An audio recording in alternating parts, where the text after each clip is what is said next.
panjen pion twi lan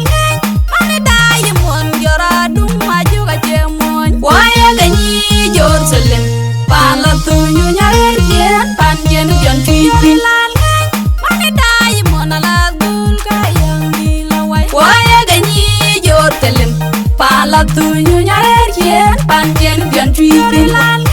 mani dai mon jora dum maju ga jemon waya ganyi Jerusalem pala tu nyare yen panjen pion twi waya ga tinga guru bilyang toy no panden la tu waji ganyi ja waji ga jati pet wai jog wan yang ben wai man ni diamond waji Jerusalem panyen wilwel waya ga tinga guru bilyang toy no panden la tu waji ganyi ja waji ga jati pet wai jog wan yang ben wai man ni diamond waji Jerusalem panyen wilwel waya ga tinga guru bilyang toy no panden la tu waji ganyi ja waji ga jati pet wai jog wan yang ben wai man ni diamond waji Jerusalem panyen wilwel waya ganyi diamond ma kwanda wadya wadya dinga diora dir dinga diora goj dinga diora dum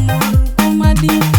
dinga diora der tum tok panyen wilwel waya ga dinga guru bilyang toy no panden la tu waji ganyi ja waji ga jati pet wai jog wan yang ben wai man ni diamond waji Jerusalem panyen wilwel waya ga dinga guru bilyang toy no panden la tu waji ganyi ja waji ga jati pet wai jog wan yang ben wai man ni diamond waji Jerusalem panyen wilwel waya ga dinga guru bilyang toy no panden la tu waji ganyi ja waji ga jati pet wai jog wan yang ben wai man ni diamond waji Jerusalem panyen wilwel mani diamond ala dul ga yang dilawai waya ganyi Jerusalem pala tu nyare yen panjen pion twi mani diamond jora dum maju ga jemon waya ganyi Jerusalem pala tu nyare yen panjen pion twi mani diamond ala dul ga yang dilawai waya ganyi Jerusalem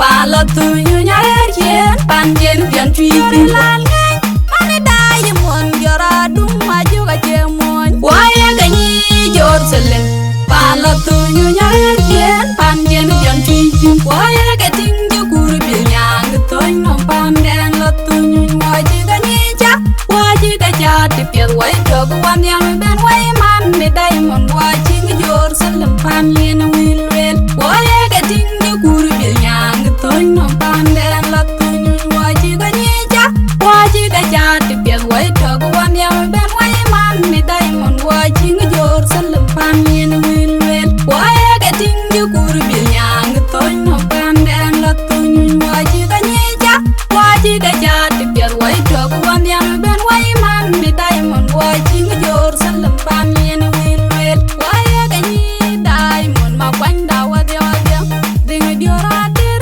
dinga diora goj dinga diora dum kumadi